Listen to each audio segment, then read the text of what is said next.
So my dear students, ఈరోజు మన neat commerce ఛానల్లో ఆల్రెడీ మనం స్టార్ట్ చేసినటువంటి కోఆర్డినేషన్ ఇన్ లైవ్ ప్రాసెస్ టాపిక్లో మనం నర్వస్ సిస్టంలో నర్వస్ సెల్ గురించి చెప్పేసుకున్నాం. ఆఫ్టర్ దట్ ఉండిపోయిన ఆర్గాన్స్ గురించి చెప్పుకుందాం. అందులో one of the most important organ brain. ఆ బ్రెయిన్ తాలూకా స్ట్రక్చర్ ఎలా ఉంటుంది, ఎన్ని పార్ట్స్గా డివైడ్ చేస్తారు చూసుకుంటే, సో ఇది చూసారా, ఇవన్నీ కూడాను మజిల్స్. సో ఓవరాల్గా మన బాడీలో 600 to 640 మజిల్స్ అనేవి అప్రాక్సిమేట్లీ ఉంటాయండి. సో ఆ మజిల్స్ అనేవి మనిషి తాలూకా ఇలా ఉంటాయి ఈ విధంగా. సో ఇక్కడ మనం చూసారా, బ్రెయిన్ ఇలా ఉంటుంది ఇన్నర్లో చూసుకుంటే, చూస్తున్నారుగా. సో బ్రెయిన్ అనేది ఇది. సో ద బ్రెయిన్ ముందుగా చూసుకుంటే బ్రెయిన్ అనేది ఎలా కవర్ అవుతుందంటే, one of the bony box like structure present in the smooth tissue is called brain అని చెప్తాం. బోనీ బాక్స్ చూసుకుంటే ఒక రకమైన పుర్రెలతో తయారైనటువంటి కపాలం అని చెప్తాం అనమాట. వెరీ స్ట్రాంగ్గా ఉంటుంది. అటువంటి స్ట్రాంగ్ మెటీరియల్తో ఒక రకమైన స్మూత్ టిష్యూ అనేది లోపల ఉంటుందన్నమాట. దాన్ని బ్రెయిన్ అంటాం. సో ఈ మొత్తం ప్లేస్ని అంతటి కలిపి క్రేనియం అంటాం. అంటే బోనీ బాక్స్ని ఏమంటామంటే క్రేనియం అంటాం.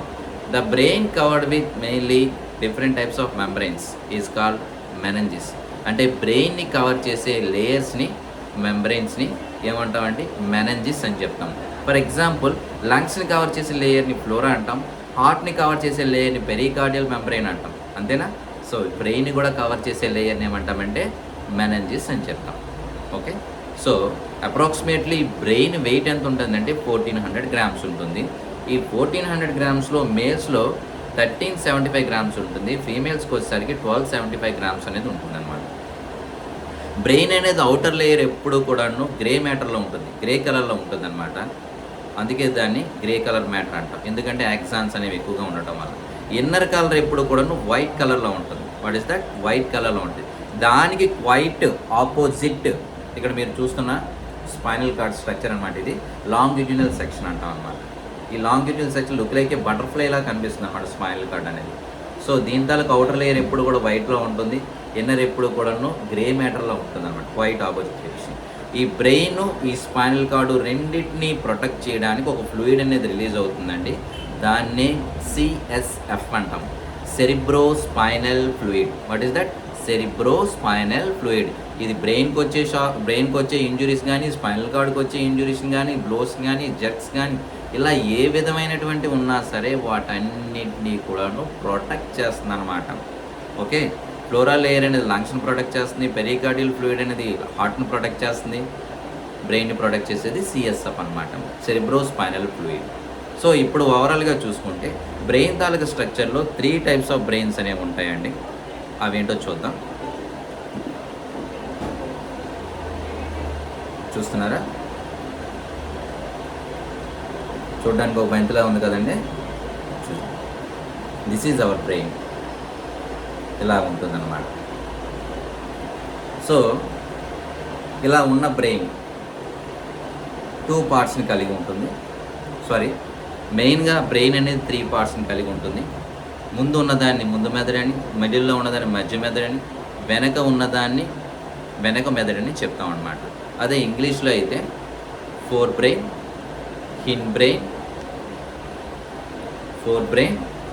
Mid brain and hindbrain, ఈ విధంగా చెప్తాం. ఓకేనా? ఫోర్ బ్రెయిన్ తాలూకా వెయిట్ అనేది 950 grams అనేది ఉంటుంది.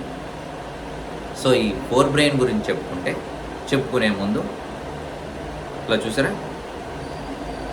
2 halfsగా డివైడ్ అయ్యింది. బ్రెయిన్ అనేది 2 halfsగా డివైడ్ అయ్యింది. దీన్ని సెరిబ్రల్ హెమిస్ఫియర్స్ అంటాం, సెరిబ్రల్ హెమిస్ఫియర్స్. సో రైట్ తాలూకు ఫంక్షన్స్ అని లెఫ్ట్లోను, లెఫ్ట్ తాలూకు ఫంక్షన్స్ అని రైట్లోనూ ఉంటుంది అనమాట. అంటే కుడి తాలూకా ఫంక్షన్స్ అంటే మన కుడి చెయ్యి కుడికాలు, ఎడం చెయ్యి ఎడంకాలు, అంటే కుడి పార్ట్లో అన్నీ కూడాను ఎడం తాలూకా కంట్రోల్లో ఉంటాయి, ఎడం తాలూకు ఫంక్షన్స్ అన్నీ కూడాను రైట్లో ఉంటాయి అన్నమాట. ఓకే, అర్థమవుతుందా? సో ఇలాగా అంటే అంటే లెఫ్ట్ సైడ్లో ఉన్న, ఫర్ ఎగ్జాంపుల్ రైట్లో ఉన్న తాలూకు కంట్రోలింగ్ అంతా లెఫ్ట్ సైడ్ ఉంటాయి. ఫర్ ఎగ్జాంపుల్ మనకి ఎవరైనా ఇక్కడ కొట్టిసారనుకో, ఇక్కడ నర్వ్ సెల్స్ దెబ్బతిన్నాయనుకో, అటువైపు వచ్చేసరికి లెఫ్ట్ హ్యాండ్ కానీ పని చేయవన్నమాట. చూడండి, కొన్నిసార్లు ఏజ్ పీపుల్ ఉంటారు మన ఇంట్లో, మామూలుగానే తాతలు కానీ, పెరాలసిస్ స్ట్రోక్ వస్తుంది. అంటే పెరాసిస్ స్ట్రోక్ కొంతమందికి లెఫ్ట్ సైడ్ వస్తుంది, కొంతమంది రైట్ సైడ్ వచ్చిందంటే లెఫ్ట్ సైడ్ తాలూకు నర్వ్ సెల్స్ అనేది దెబ్బతినడం వల్ల బ్రెయిన్ అనేది డ్యామేజ్ అవ్వడం వల్ల ఆ స్థితి వస్తుంది అనమాట. That is the small thing అనమాట. సో మీరు తెలుసుకోవడానికి చెప్తున్నాం. ఆఫ్టర్ దట్ ఇప్పుడు ముందుగా ఫోర్ బ్రెయిన్లో మెయిన్గా 2 మెయిన్ పార్ట్స్ గురించి చెప్పుకోవాలి. ఒకటి ఏంటంటే olfactory lobes. What is that? Olfactory lobes అంటే ఇక్కడ మనం చూడండి, గుడ్ ఆర్ బ్యాడ్ స్మెల్ని ఐడెంటిఫై చేయడానికి ఆల్ఫాక్టరీ లోబ్స్ స్మెల్ని ఐడెంటిఫై చేస్తాం. అంటే మన తాలూకా మంచి స్మెల్ని ఐడెంటిఫై చేయడానికి కంట్రోలింగ్ అంతా కూడా ఫోర్ బ్రెయిన్లో ఉంటుందన్నమాట. సో ఆ విధంగా మనం ఏం చేస్తామంటే వాసనని గ్రహించడానికి ఉపయోగపడుతుంది. నెక్స్ట్ వచ్చేసరికి సెరిబ్రమ్ అనేది చూసుకుంటే సీట్ ఆఫ్ ఇంటెలిజెన్సీ. మనకు ఉన్న అమోఘమైన తెలివితేటలకు మూలస్థానం ఏంటంటే సెరిబ్రమ్ అనే పార్ట్. ఈ సెరిబ్రమ్ అనేది ఏం చేస్తుందంటే ఫర్ ఎగ్జాంపుల్ రీజనింగ్ కానీ, ప్రాబ్లమ్ సాల్వింగ్ కానీ, ఓవర్ థింకింగ్ కానీ, పెర్పెచ్యుయేషన్ కానీ, అంటే ఊహించుకునే శక్తి కానీ, మన తాలూకా మెంటల్ ఎబిలిటీస్ కానీ, ఇలాంటి వాటన్నిటికీ కూడా కారణం ఏంటంటే సెరిబ్రమ్ అనే పార్ట్ అనమాట. ఈ సెరిబ్రమ్తో పాటు మనం ఇలా డివైడ్ చేసి చూసుకుంటే వీటిలో కొన్ని పార్ట్స్ ఉంటాయండి. ఒకటి ఏంటంటే ఇలా చూసారా, గైరీ అని, అదేవిధంగా సల్సీ అని. చూసుకుంటే వీటిని ఏంటంటే గైరీ సల్సీస్ అంటాం. ఇవి ఏం చేస్తాయి, దాని మన బ్రెయిన్ తాలుగా ఎక్స్పాండ్ అనమాట. ఎక్స్పాండ్ ఆఫ్ అలాంగేషన్ ఆఫ్ లెంత్ని పెంచడానికి గైరీ సెల్స్. ఈ గంట చూసుకుంటే గట్లు గాడుల్లా కనిపిస్తున్నాయి కదా, వీటన్నిటినీ కలిపి గైరీ సెల్స్ అండ్ పార్ట్స్ అని చెప్తాం అనమాట.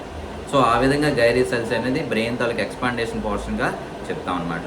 వీటితో పాటు డైఎన్సెఫ్లాన్ అనే ఒక పార్ట్ ఉంటుందండి. చూడండి, ఇది చూసుకుంటే డైఎన్సెఫ్లాన్. ఈ డైఎన్సెఫ్లాన్ అనే పార్ట్ ఏం చేస్తుందంటే మనకి విపరీతమైనటువంటి ఆకలి వేసినప్పుడు, కోపం కలిగినప్పుడు, మనం బాగా నిద్ర రావడానికి, ఇలాంటి రకరకాల మన బాడీ టెంపరేచర్ అనేది ఈక్వల్గా ఉండడానికి, ఇలాంటివన్నీ ఫంక్షన్స్ అన్నీ కూడాను ఈ డైఎన్సెఫ్లాన్ అనే పార్ట్లో ఉంటాయన్నమాట. ఈ డైఎన్సెఫ్లాన్తో పాటు దాని కింద హైపోథలామస్ అనే పార్ట్ ఉంటుందన్నమాట.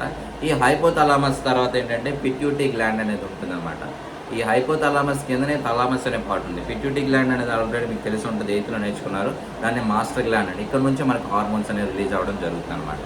ఈ విధంగా ఫోర్ బ్రెయిన్ చెప్పుకోవడం జరుగుతుందండి. After that mid four brain నుంచి వచ్చే ఇన్ఫర్మేషన్ని ఇన్ బ్రెయిన్ నుంచి వచ్చే ఇన్ఫర్మేషన్ని ఫోర్ బ్రెయిన్కి, ఇలా ఒకదాని నుంచి ఒకటి పాస్ చేయడానికి ఉపయోగపడే పార్ట్ ఏదైనా ఉంది అంటే అది మిడ్ బ్రెయిన్. ఓకేనా? ఆఫ్టర్ దట్ ఇన్ బ్రెయిన్కి వచ్చేసరికి ఇందులో మనకి ఏంటంటే cerebellum and medulla oblongata. After that spinal cord. ఇక్కడ మెడుల్లా అబ్లాంగేటా ఏంటంటే స్పైనల్ కార్డ్తో పాటు కనెక్ట్ అయి ఉండిపోతుంది అనమాట. సో సెరిబెల్లం అనేది ఏం చేస్తుందంటే ఇది ఓవరాల్గా మన బాడీలో ఉండే మజిల్ టోన్కి, మస్కులర్ యాక్టివిటీస్కి, డిఫరెంట్ టైప్స్ ఆఫ్ యాక్టివిటీస్ అనమాట. ఫర్ ఎగ్జాంపుల్ డ్రింకింగ్ పీపుల్ ఉన్నారనుకోండి, వాళ్ళు అన్కాన్షియస్ స్టేజ్లో వెళ్ళడానికి కారణం ఏంటంటే ఈ సెరిబెల్లం అనే పార్ట్ అనేది దాని తాలూకా స్టేజ్ని కోల్పోతుంది అనమాట. అప్పుడు కోల్పోకుండా ఆటోమేటిక్గా వాడు అన్కాన్షియస్లో స్టేజ్కి వెళ్తాడు అనమాట. దానికి కారణం ఏంటంటే ఈ సెరిబెల్లం అనే పార్ట్ అనమాట. సో ఈ సెరిబెల్లం పార్ట్ అనేది ఆ విధంగా ఉపయోగపడుతుంది. After that medulla oblongata joint with spinal cord. So medulla oblongata అనేది మన బాడీలోకి వచ్చేసరికి ఈక్విలిబ్రియం, శరీర సమతాస్థితి అని చెప్తాం, దానికి ఉపయోగపడుతుంది. అండ్ స్నీజింగ్ చేదడానికి, కాఫింగ్ దగ్గడానికి, వామిటింగ్ చేసుకోవడానికి, ఇలాంటి రకరకాల ఫంక్షన్స్ అన్నిటికి కూడాను ఈ మెడుల్లా అబ్లాంగేటా అనేది ఉపయోగపడుతుంది. And expand of arteries taluka length అనేది మన ఆర్టరీస్ కాదు, ఓవరాల్గా మన బాడీలో ఉండే బ్లడ్ వెజల్స్ తాలూకా లెంత్ అనేది పెరగడానికి ఉపయోగపడుతుంది. అండ్ వాసోమీటర్ యాక్టివిటీస్, మన బాడీలో ఉండే బీపీ కానీ బ్లడ్ ప్రెషర్ అనేది అంటే equal or normal and high low, ఇలా రకరకాల స్టేజెస్ ఉంటాయి కదా, వాటన్నిటి కంట్రోల్ కూడాను ఈ వాసోమీటర్ యాక్టివిటీస్ కంట్రోల్లోనే ఉంటాయి అన్నమాట. సో ఈ విధంగా మనం బ్రెయిన్ తాలూకు ఫంక్షన్ని చెప్పుకోవచ్చండి. సో ఇందులో మెయిన్గా 3 పార్ట్స్ ఉంటాయి: forebrain, midbrain, hindbrain. వాటితో పాటు cerebrum, olfactory lobes, diencephalon, hypothalamus, thalamus and midbrain నుంచి వచ్చేసరికి సెరిబెల్లం, ఇన్ బ్రెయిన్కి వచ్చేసరికి మెడుల్లా అబ్లాంగేటా. ఇలాంటి పార్ట్స్ అన్ని వాటి తాలూకు ఫంక్షన్స్ని చెప్పుకోవచ్చు. సో బ్రెయిన్ డయాగ్రామ్ అనేది వెరీ వెరీ మోస్ట్ ఇంపార్టెంట్ అండి, అందరూ చక్కగా నేర్చుకోండి. ఆఫ్టర్ దట్ మనం చెప్పుకోవాల్సింది ఏంటంటే స్పైనల్ కార్డ్ గురించి చెప్పుకోవాలి. సో ఈ స్పైనల్ కార్డ్ తాలూకు ఫంక్షన్స్ ఏంటంటే ఇంతకుముందు మీకు చెప్పాం, స్పైనల్ కార్డ్, దీన్ని longitudinal section of spinal cord అని చెప్తాం అనమాట. సో ఈ లాంగిట్యూడినల్ సెక్షన్ ఆఫ్ స్పైనల్ కార్డ్లో ఓవరాల్గా రిఫ్లెక్స్ యాక్షన్స్ అనేవి జరుగుతాయి అన్నమాట.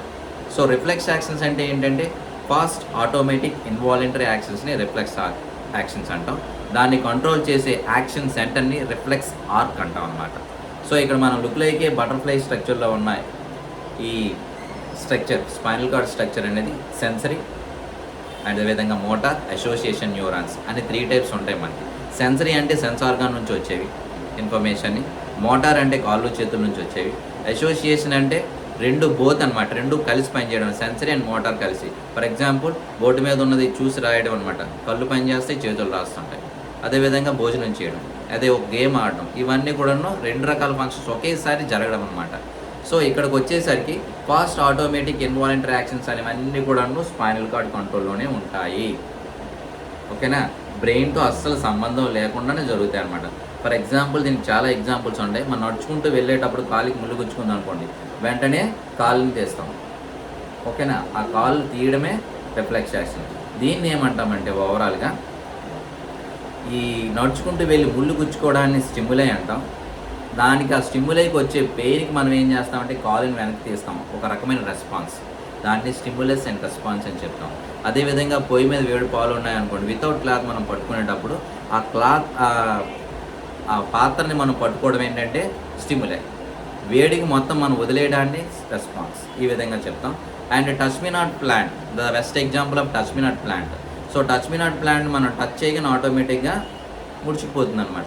టచింగ్ అనేది ఇక్కడికి వచ్చేసరికి స్టిమ్యులై, అండ్ దానికి తగిలిన సెన్సార్స్కి దానికి తగిలిన సెన్స్కి ఏమవుతుంది, దాన్ని ముడిచిపోవడాన్ని ఓవరాల్గా రెస్పాన్స్ అని చెప్తాం అనమాట.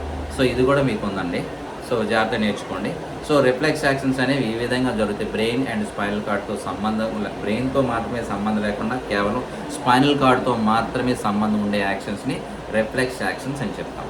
ఆఫ్టర్ దట్ మనకి ఏంటంటే డిఫరెంట్ టైప్స్ ఆఫ్ హార్మోన్స్ అనేవి ఉన్నాయి.